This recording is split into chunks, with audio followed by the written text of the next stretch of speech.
Hey, Coach. You guys played so well in the first half, and then they come out and get that drive to start the second half. Seemed like every play you guys had guys right there and just couldn't get off the field again. Is it a matter of determination in those moments or more technique situations in terms of making those plays to, Yeah, I mean, we first half was first half, and they come out, and I think it was a 10-play drive, and I think there was one 25-yard ball that was just a one-on-one play that, was a 50-50 play that we want to have. And then I think we finished the game with 11 missed tackles, but we had 4 on that drive, and so, usually that combination leads to points, and even the touchdown throw, we're in good position initially, just got beat across our face, so definitely didn't execute the way we want to in that drive, and it was not much of a change about what they were doing offensively, to be honest with you. They were just kind of running their own plays, and, our guys were prepared for it. They felt confident about it when we came off. After that series, there weren't many questions about what should I do. It was more of, I can't believe I just let that happen, and so we had to regroup a little bit and didn't want it to happen, but you don't want the one touchdown drive of the game to be at any point, but especially coming out of halftime. Yeah, Adam, who's going to be lining up at defensive tackle for you this week? I know you probably can't answer that, maybe with the No, injuries. I can answer it. Oh, go for it. I'll answer it. Yeah. Well, I mean, any of the guys that have played that are healthy, we're going to line them up. So if they're healthy, they'll be in there. If not, the other ones will be. But Dennis Briggs has played in there. I mean, he played in there all third down for just about the entire season. But starting the Louisville game, we've kicked him in a little bit more on regular downs. And then even last week, once it happened, with Coop going down early, I think I would say 75% of the snaps, more of his snaps were inside. So that's a pretty easy transition for us, for him.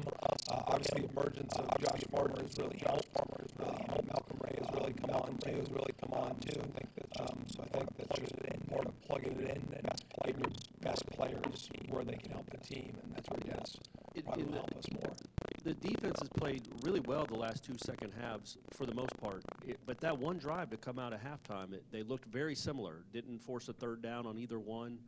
Is there – I mean, I know you're asking yourself this. Like, is there something going on at halftime or coming out for a third quarter where you don't think maybe they're quite – because that's where a lot of the missed tackles come too. They're not quite ready to go to start the third quarter. Is there any rhyme or reason to why it's happened the last 2 weeks? No. I mean, gave up a touchdown on the drive, and – listen, it's football. He had 12 series and they scored 1 touchdown, and that happened to be that half, and definitely not something. I mean, we've got our routine at halftime that we go through, and there's been some times that we played really well in the first drive of the game. There's sometimes we played really well in the first drive of the second half. But we look at everything. Come over here to the left for Hassan. Yeah, Coach. Jared Verse, went down with the injury at one point in the game, but came back and healthy. How do you rate his performance and how he toughed that one out? Good. I mean, Jared was impactful. You know what I mean? I mean, he gets the edge on blockers a lot, and guys have nothing to do but to try and grab him and hold him, and he keeps fighting through it. And he's a good player. I think the time away, he was rusty on some of the run technique stuff, and that'll get better. He'll admit it, but he plays the game the right way, and he's somebody we rely on to make impact plays.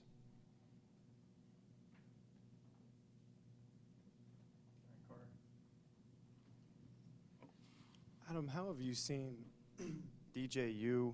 I'm not going to try to pronounce his last name. How have you seen him grow since last season? Well, I mean, I'm into it this week. The statistics speak. He's a lot more consistent in his completion percentage. I think it helps. They're really balanced right now. I think they got one of the better running backs in the league. They got their O-line back. They got 2 really good tight ends, and they brought in a freshman slot that's kind of built some confidence too with the outside receivers. So, I think the surrounding pieces have done a nice job, and they've played well. I mean, they're undefeated for a reason, and he's a big part of it this year. Go to Brendan. I guess 2-part question, both about Josh Farmer. As one, how did he do with that extended? I know he's been playing a lot, but the extended role against NC State, and then 2 on the penalty. Is there anything that he could do differently on that play? Mm-hmm. You guys are so concerned about me and asking me the question. I really appreciate that. Listen, Josh played his most snaps in the Louisville game, and I thought he really came on in fall camp to a point that we said, okay, he's ready. Because sometimes D-line development takes a little bit longer. But that Louisville game, he played slow and he was very reactive. And to see him come back out after that game and put some really good games together, he's starting to hit his stride and starting to hit his confidence. And he's playing with good technique. He's playing with good effort. And he's somebody that, he's full-blown in the rotation now, regardless of the health at that position. He's earned the playing time, kind of like I've said about Pat Payton. At this point, he's established himself as one of the players that we rely on. And on that play, I thought he played it. He beat a block. His eyes were up, ran through the play, and, I'm proud of him. I've got a two-part question too. If that's, I'll call your two-part question. The way you guys responded after the penalty on the punt, the illegal punt, they're getting the ball at the 13 and end up forcing a 50-something yard field goal. I wanted to ask about that, and then also just Pat's development. Does that also help the move to Briggs to inside? Yeah, good second question. The first one, it happens, and sometimes Mike deals with the officials. Mike deals with the penalties, whether he's going to accept them. But sometimes, when the ball's in a certain place, me and him happen to stand together, and during that play, it became some third downs. It's like, what do you think, right? Because, I'm the one calling the defense. Do you want to play the 3rd and 10, or do you want to make it a 3rd and 30? Do you want the field goal from here and all that? So, and then JP's going to chime in as, what he thinks the strength is from a field goal block standpoint where the ball is. So, with how we were playing on defense and with how they were playing on offense, and it made sense to keep moving it back. And then you got to defend. You're trying to defend a big chunk first down there, or you're just trying to defend it like it's a 3rd medium and defend the short for the kick. And so listen, I thought our guys played hard and they executed most of the night, and that was a good drive for us, because that's what was needed to win the game at that point. We needed to move them back, need to make it for a challenging attempt, and so that's how that needed to play. Mm-hmm. And then the other one with Pat, I think absolutely. It's hard, up front, if you want to rotate as many quality players as you can, and when you talk about a guy that has the flexibility that Dennis Briggs does, listen, at the end of the year, part of the reason we're moving him out to Fox was because of our depth inside, and I've told you guys that. It's about getting your best, not only your best players, but your best team on the field, right? So you got to make those decisions. I think we're really strong here. We lack experience here. He's got the ability to do it. Let's make the move. But as the season goes, just like if you're a zone cover team, you got to move the man or whatever that is. I think it helps when Pat's playing really well.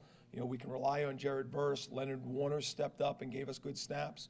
Derek McClendon has been solid. So it allows us to make that move. I know Tatum, I think at the Louisville game, got hurt fairly. I don't know if he's been maybe a little limited working his way back from that the last 2 weeks. It felt like he was himself again. What can you say about his, especially the second half? It felt like every big tackle was made by him. Yeah, most guys that play linebacker in the interior defense and offense are banged up at this point in the season. But we have challenged Tatum. I think, Coach Shannon's done a good job with him and that group. But I've challenged Tatum that, you've shown the ability to be an impact player. We got to do it at those moments, that competitive excellence. When your best is needed, you show up.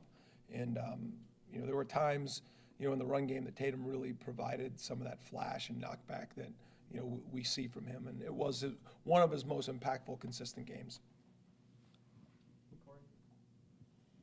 And, Jamie had, I think, 13 tackles the week before and then had 9 tackles and a pick, although, I guess maybe theoretically he could have dropped that one, but you can't tell a kid to do that.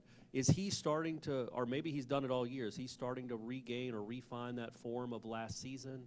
And what do you expect from him moving forward over the second half of this season? Yeah, there hasn't been many plays during the year that Jamie's missed, and, you know, there are some times at his position, as part of the reason we have him back there, that I'm going to ask him to do certain things that's in the best interest of the defense. And he's going to do it. And, you know, but the ball will find you. And I think the more that you play team football, the more that you play with a certain style and effort, the ball usually finds you. I mean, the tackles are the tackles. You know, I told him sometimes early in the year, you know, when you got Kalen and Tatum and D'Lo and DJ Lundy tackling the football, that's not a bad thing. You know, but there are plays that our safeties are the primary fitters. And I'm confident when he's that person because he usually gets the ball on the ground. And, you know, it was good to see him get his hands on the football Saturday night, too. All right, last one, Ira. I know you're sure you're not focused on history, but last year, that game at Clemson, probably not a lot of people outside the program gave you guys much of a chance. What did you learn about these guys? What do you think they learned about each other going into that stadium and playing the way they did to take a lead into late in the game? What did we learn about our players playing on the road at Clemson? And just against that opponent and that environment. I mean, Yeah, I think it's always helpful when you can turn the film on and watch your players play against those players, and there's, you know, some familiarity there. You know, I think that's happened with our staff now being here in year 3 and having a lot of players that have still been playing for the last 3 years. And so it's helped us to be able to show that tape. But you know, our guys were confident going into that game, and they played with confidence. You know, and we had a lead late, you know, and that's something that that was all part of building our football program and all part of where we were. And we just got to go finish that game. We had to finish it last year, and we got to give ourselves an opportunity to go finish it this year. Listen, there's not a team in our schedule that our guys are concerned about. You know, right now it's all about our mirror, you know, and making sure that we take care of the things that we need to take care of because we are good enough. And we've worked hard enough. Now it's just about doing it, you know, day in and day out and making sure we maximize that competitive excellence on Saturdays. All right, thank you, Coach. Thanks, guys.